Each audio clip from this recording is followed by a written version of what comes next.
Bienvenue ici à Québec pour le départ de la 10e édition d'une transat de légende, la Transat Québec-Saint-Malo. Vous le savez, à partir de 14 h ici, heure locale, 20 h en France, eh bien, vous allez pouvoir suivre ce départ. Alors, vous savez qu'il y a plusieurs anniversaires, hein, on l'a dit. Bien sûr. 40e anniversaire donc et 10e édition pour cette Transat Québec-Saint-Malo. C'est le 20e anniversaire de la classe 40. Eh oui. Les femmes occupent une place croissante dans la course au large, transformant le monde de la navigation avec leur talent et leur détermination.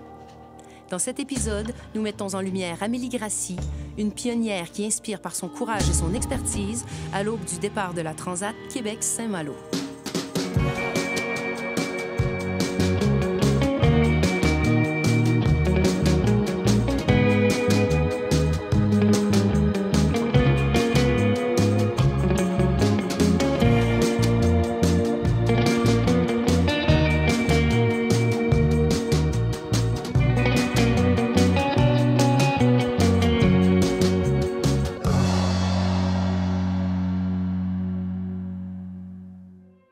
Alors la Transat CIC, c'était une course assez intense et difficile. On a eu des conditions météorologiques engagées pendant toute la durée du parcours.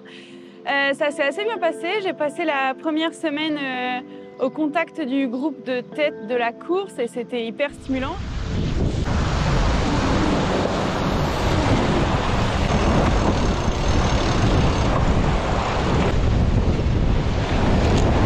Malheureusement, après une semaine de course, la grand voile de mon bateau s'est déchirée, donc s'en sont suivis 2 jours de navigation sans grand voile, puis une bonne dizaine d'heures de travail sur la grand voile dans un endroit très très froid pour la réparer. Et après tous ces efforts, j'ai eu la chance de pouvoir repartir en course et franchir la ligne d'arrivée de la Transat CIC. En direct pour le passage de la ligne d'arrivée et paf! Allez là! Le petit coquelicot! Il a tenu le choc! Trop contente de cette première de Transat CIC à bord de la boulangère bio. C'était une super expérience sportivement et côté aventure aussi. La Transat Québec-Saint-Malo, c'est un espèce de truc dans une zone, on va quand même naviguer 4 jours dans une zone inconnue qui pour nous est une zone un peu hostile avec des bancs de sable qui font que de se déplacer, les Québécois qui nous donnent leur avis sur la marge d'erreur, sur le déplacement des bancs de sable, tous les phénomènes, les gens qui ont déjà navigué là qui nous disent qu'on peut avoir 5 nœuds puis d'un seul coup 40 nœuds pendant 30 secondes. Et bon, nous, ça, on ne connaît pas trop. Donc, dans notre imaginaire, c'est quelque chose d'assez sportif et d'assez sollicitant sur les 3-4 premiers jours de course. Après, on va être un peu plus dans notre terrain de jeu sur la transatlantique, même si on ne fait pas dans ce sens-là très souvent. On connaît la gestion des phénomènes à plus grande échelle et tout, c'est sympa.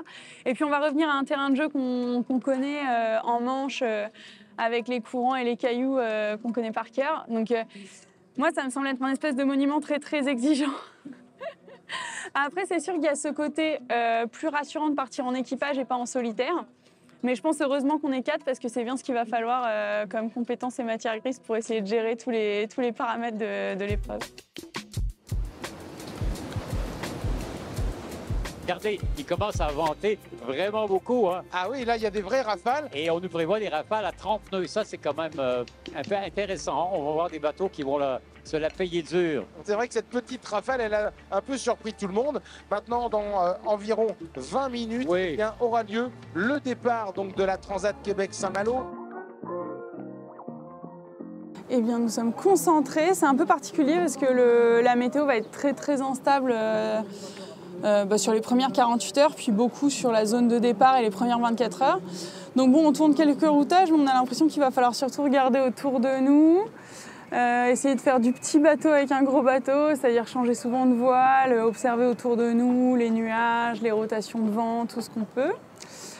Donc voilà, on est concentré, ça risque d'être assez sollicitant les 2 premiers jours. Puis la course s'annonce assez longue au final parce que On a un anticyclone qui va bien ralentir notre progression.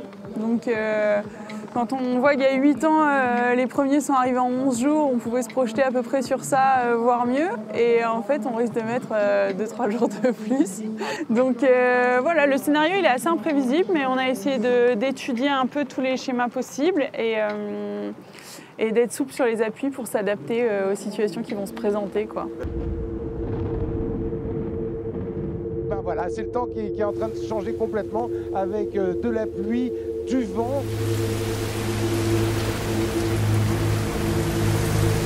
Mettre à l'abri parce que là ça souffle dur.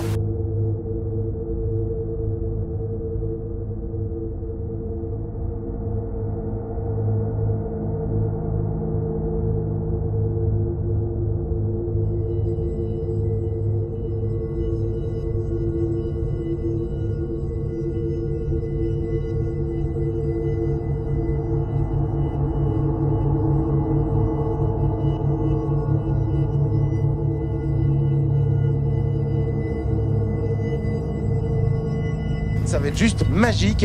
Le soleil, lui, a décidé de revenir pour l'occasion. Oui, on évoquait tantôt les variations du mercure. Donc, on était à 30, on est baissé à 12, on est monté à 28. Enfin, très bien. En 30 minutes. C'est ça.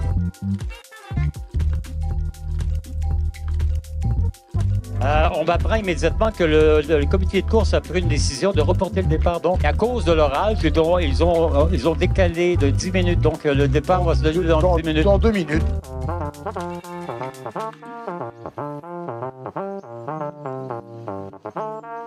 Ça a toujours une signification assez particulière de prendre le départ d'une course au large parce que on a tendance à dire qu'une grosse partie du travail est réalisée pour être au départ, quoi. Et c'est déjà une victoire d'être au départ d'une course au large. Il faut réunir des sponsors, des gens motivés, une équipe, un équipage, des gens qui t'aident en technique, des gens qui t'aident pour la com. Il faut gérer tous les aléas de préparation. Et là, on a une autre lot d'aléas. Donc pour moi, comme pour Corentin qui travaille en technique et comme pour les filles, ça va être une chouette victoire d'être déjà au départ et on va savourer le moment. Ouais.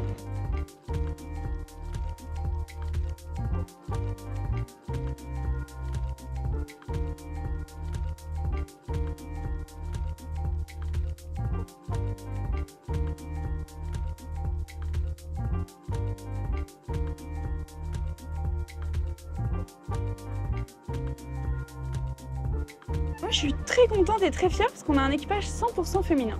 Et c'est vraiment un objectif qu'on s'est mis depuis la naissance du projet avec la boulangère bio, avec le programme du temps pour soi, où on essaye de porter, d'encourager les femmes à réaliser leurs rêves d'aventure, de sport et de projets personnels.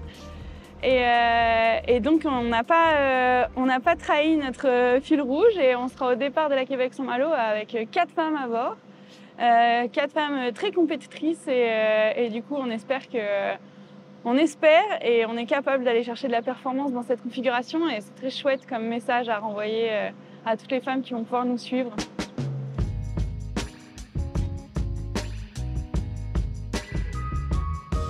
L'idée générale, c'est vous partez devant Québec bien positionné, vous tentez de traverser la première nuit qui est difficile parce que en aval de Québec, dans le coin de l'île d'Orléans, les îles de Montmagny, il y a des courants épouvantables. Un endroit qui s'appelle la Traverse Saint-Roch où vous avez un courant adverse qui peut atteindre jusqu'à 6 nœuds et demi.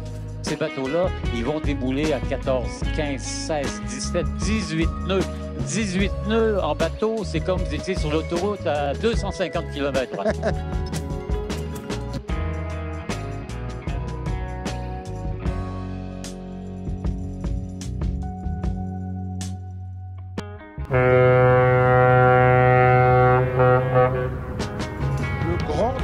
Le départ de la course de légende de cette Transat Québec-Saint-Malo 2024. Ça y est, c'est parti officiellement et on va retrouver les marins au taquet parce qu'il va falloir être dans le rythme tout de suite avec un premier défi qui sera proposé à la flotte des classes 40 de Nice. Ce sera dans quelques minutes. Alors dans quelques minutes, on va les laisser arriver quand même jusqu'à nous. Mais après, il y aura l'île d'Orléans et l'île d'Orléans. La facilité, c'est de passer sud, mais ce qui peut rapporter gros, c'est de passer nord. on aime faire du bateau parce qu'on aime la compétition, on aime l'aventure et puis on aime le voyage aussi. Et là, on a vraiment notre lot de voyage sur cette course. Donc, ça va être assez fort symboliquement pour nous de partir devant Québec. En plus, on re-rentre encore un peu plus dans le Saint-Laurent. Donc, ça nous impressionne aussi parce que c'est un petit espace de navigation avec beaucoup de trafic. Et puis nous, on est émerveillés par le paysage, donc ça nous déconcentre. Mais ça va être précieux de faire cette navigation, ça va nous changer, ça va nous faire découvrir des zones géographiques qu'on n'a pas l'habitude de maîtriser. Donc ça va être un cadre de travail et de compétition au top.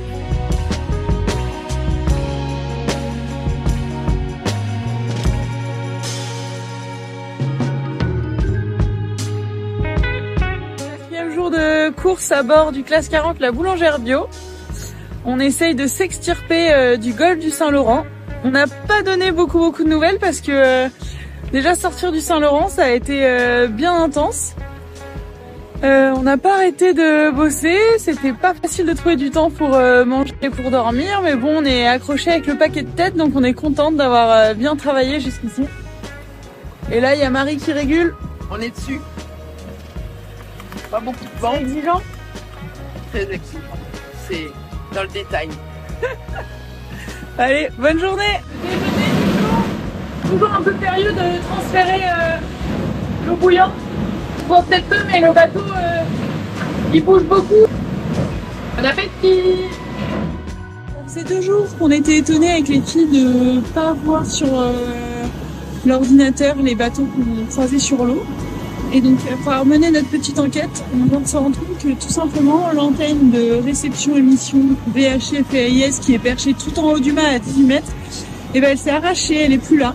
Sûrement qu'on l'a perdue dans la grosse dépression. Donc on l'a remplacée par cette petite antenne secondaire qu'on a dans un sac de sécurité. C'est pas brillant parce qu'on voit les bateaux de moins loin, mais bon, c'est déjà quelque chose, mieux que rien.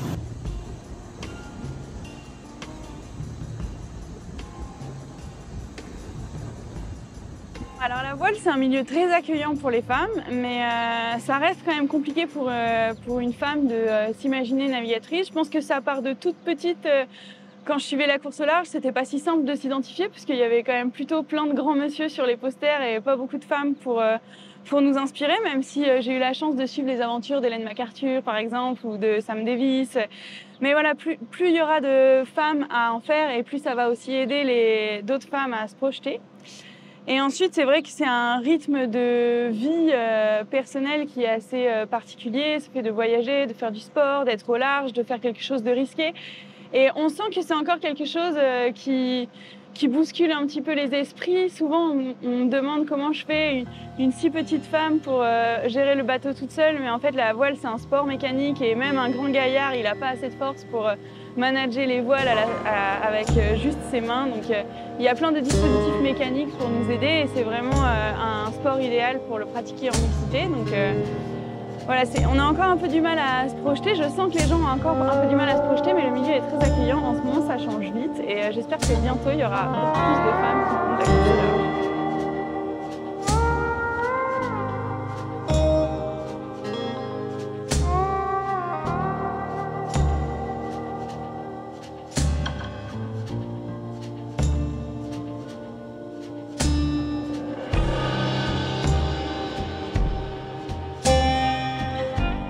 À travers les vagues et les tempêtes, elles tracent leur propre cap.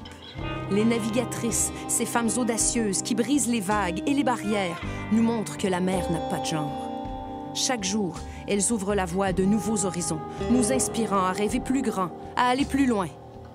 À toutes celles qui osent et à celles qui suivront, l'avenir vous appartient.